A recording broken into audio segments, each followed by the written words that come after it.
It's episode 27 of Heat and Low, where Coach TJ Otzelberger of our UNLV Running Rebels ripping into the maturity of his team. Golden Knights finally returned to action after a week and a half hiatus, and Las Vegas Raiders, Carr for a Watson? Yeah, we'll talk about all that. Oh, and a trip to Minnesota? Well, about that.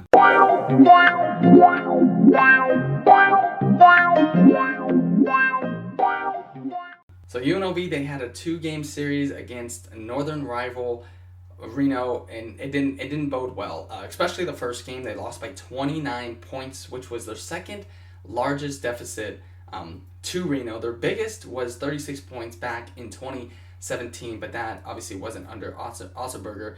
Although he's, like I said, he's 0-4 against them, hasn't won a single game. So we'd like to get at least one on the board eventually.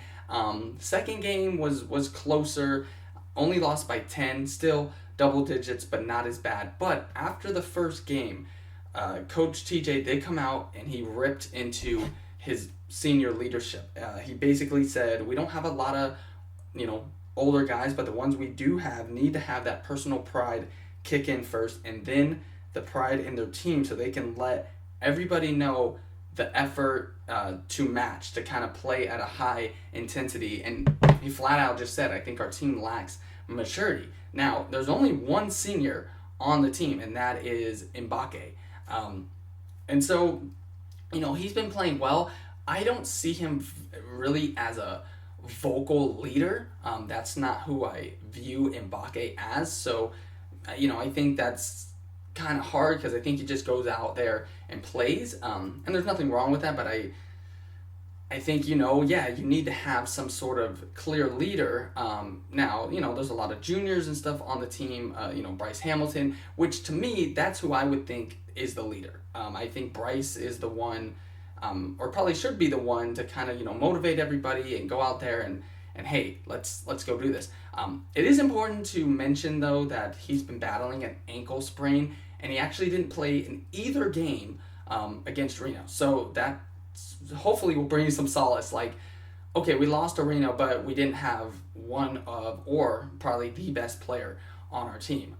So again, that should kind of be calming.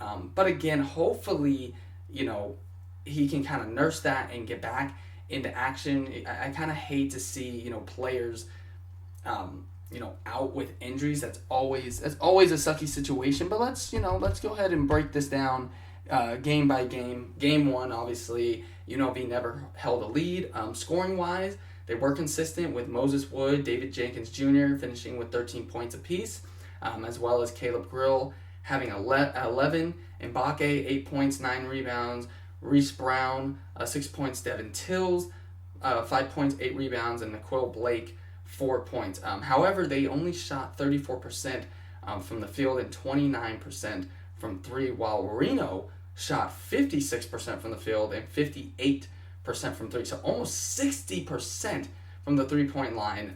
Obviously, you're not going to, win when another team is shooting like that. But again, that comes from, defense of intensity. So 4 of UNR players were in double figures, with 3 of them scoring 15-plus points. Again, that's kind of a recipe for disaster.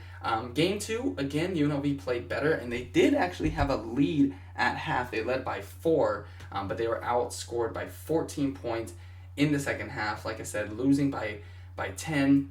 But everyone who played for UNLV that day scored. Moses Wood was the high man, 16 points. Caleb Grill, 14 points. Nicole Blake, 11 points. And they combined to hit 8 out of 21 threes. So, not too shabby, but for a team that doesn't shoot the three, pointers like a lot or great, again, you look at that percentage-wise, it's not really that great, but individually they kind of shot it, well. Mbake again posted same 8 points, 9 rebounds.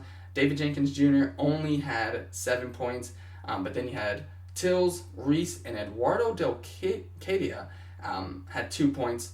Again, this time they shot 43% from the field and 33% from 3, and they actually shot better than Reno in this game. Reno was 42% from the field and 26% from three. But again, just kind of, you have to be willing, and you have to be able to make the plays at the right time. UNLV just didn't. So they let that one kind of slip away. Again, they're sitting at 6-9 overall, 3-5 inside conference. And next up, they are taking on Air Force tomorrow, and then also on Monday, February 8th. Now, Air Force, on paper, they should beat them. They're 4-12 overall, 2-10 in conference. There's second to last in the Mountain West. So again, these are UNLV. This is kind of UNLV's chance to get back on track. They were playing well. Again, had a little slip up against Reno, but didn't have Bryce Hamilton, who I think obviously makes a huge difference. Hopefully they can get him back. Even if you don't have him, they should still be able to beat Air Force. So again, we'll see what happens. Hopefully they can get back on track. I think TJ kind of lit a fire under her butt, saying, "Hey, our team lacks maturity." So I'm hoping that the players kind of take that, personally, and be like, "Hey, we need to come out and prove him wrong."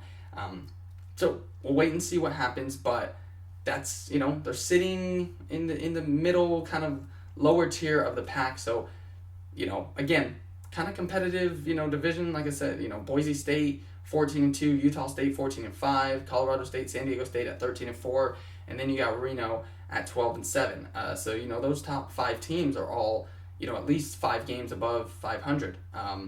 So again, we'll see what happens. But go UNLV, get that fire lit under your butt. Come on, seniors, get out there and lead the way. You got this. Can we say the chant again? Go Knights, go! Go Knights, go!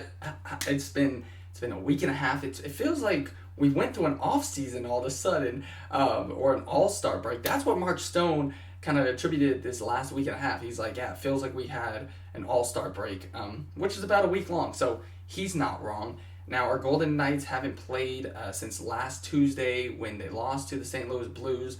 Their second game against them was postponed, so that's being worked out, being rescheduled.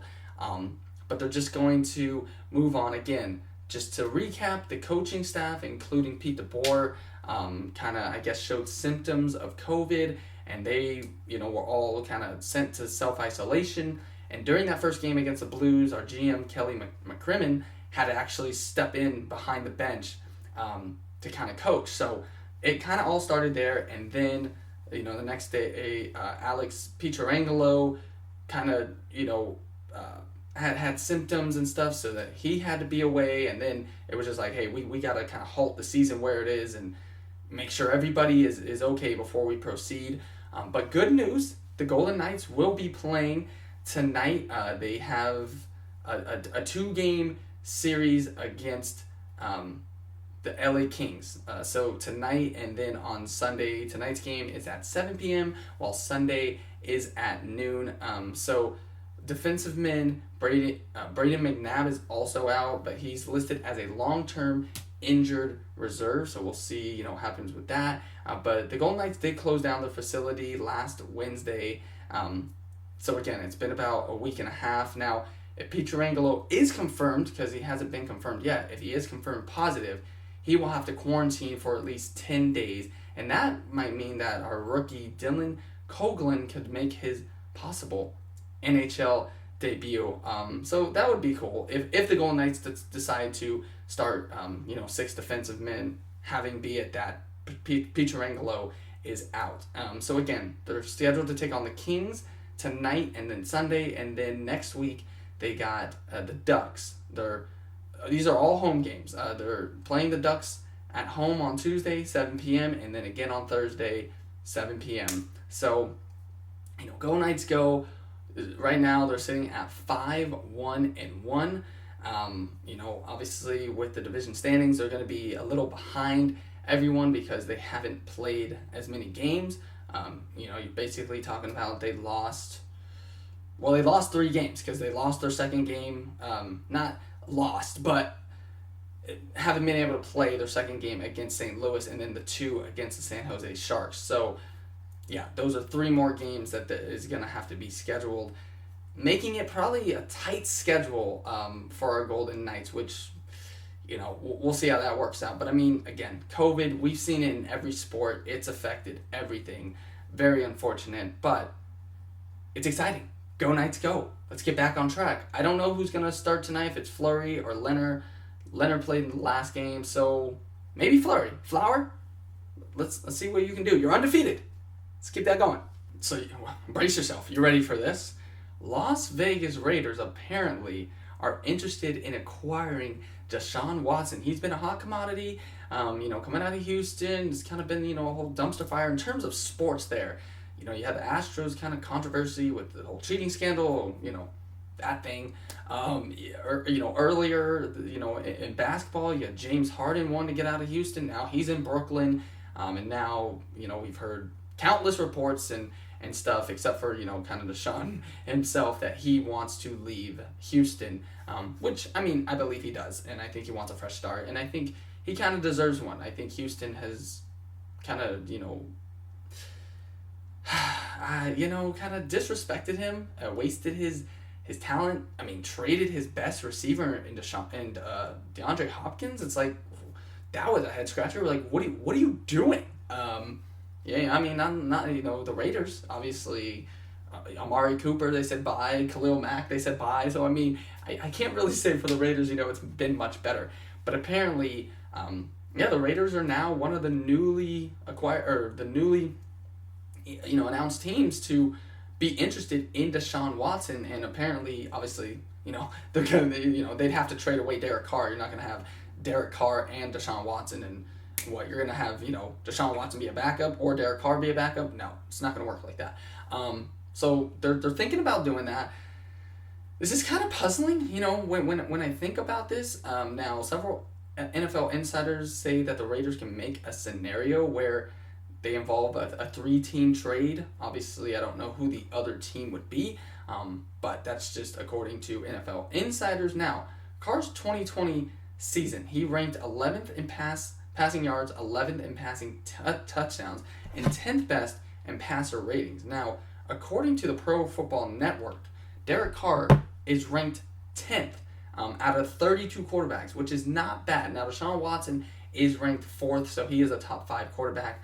I understand all that, but and Watson is 5 years younger than Derek Carr. Derek Carr is going to turn 30 next month, while Watson is sitting at 25 years old. So again, you get the age disparity. You get a younger, kind of fresher, more mobile quarterback with Deshaun Watson, but that's not gonna.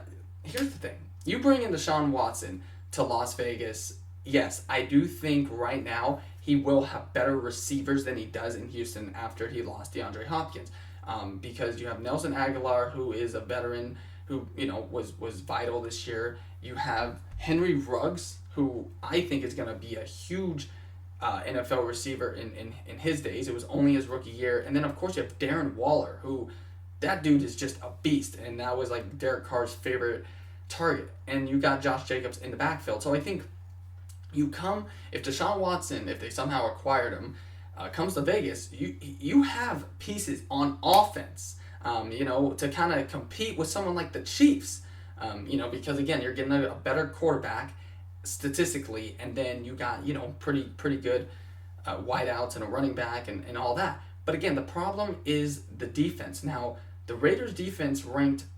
30 out of 32, while the Texans defense is 27 out of 32. If you're Deshaun Watson, do you really want to come to a team where, yes, you're going to have better players offensively, but defensively be in a worse position than you were in Houston? I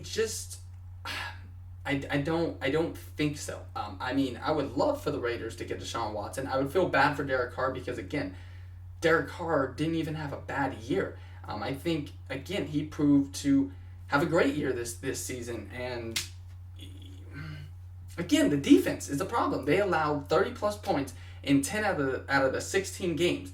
And all of a sudden you're looking at Derek Carr like, hey, we got to drop you. No, my thing is fix the defense, give Derek Carr another shot. And if Derek Carr, I guess doesn't prove himself this next year, then you might look to other options. But I guess if you're, Las Vegas, you're like, well, we don't have much time. we could get a better quarterback and then try and fix the defense and go from there. First things first, you got to fix the defense. Again, would I love to have Watson in a Raiders uniform? Absolutely, and I think it would make for some exciting games. Obviously, you have Mahomes, which, again, congratulations to the Chiefs for making it to their second consecutive Super Bowl. We'll see what happens on Sunday. Should be a great game. Mahomes, already making a name for himself. So I think you have someone who can kind of go toe-to-toe with Mahomes. Not to say Derek Carr can't, but I think Deshaun Watson could really push Mahomes.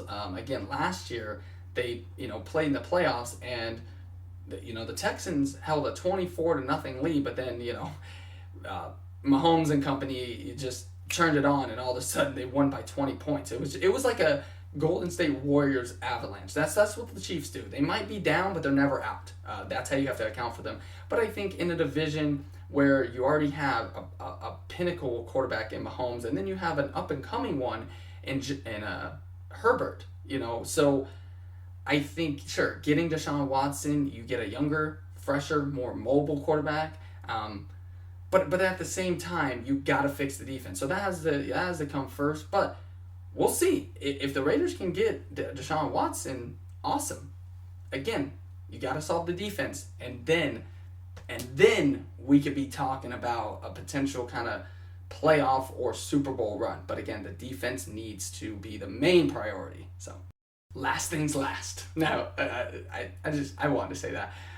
So I wanted to just give you an update. Yes, you've probably all seen I will be moving to Minnesota. Yeah, where it's gonna be very, very chilly.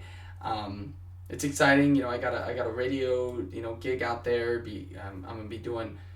I'm gonna be a sports director and a morning show host. I'm very excited, very nervous. It's in a smaller market, called Montevideo, but I am very stoked for this opportunity. I just like to thank everybody that's been on the journey with me, that has helped me to this point. Shout out to Alex Davis, John Moog, Jessica Rose, Chet Buchanan, Kayla, Spence, JB, Tyler, Santiago. There's so many people I could thank, and just countless more. Bojo, CO1. I mean, man, I could go on and on. But yeah, it's exciting. So I will be moving within the next month and kind of getting settled. So it's exciting news. I'm probably gonna take a little break from this. I will keep you updated with that. Just because I'm going to be moving and doing a lot of things. But once I get settled, I am planning to resume this, so I just want to give you an update about that. So I will be, kind of moving in the beginning of March, so we'll keep it going until then. Again, like I said, I'm probably going to take a break because I got to, travel down there and, find apartments and, kind of do the whole spiel. So, but I will definitely see you back here next week. So please tune in then. I love you all. Thank you. Hope you have a magical weekend. And, heat and low. Let's keep this train rolling.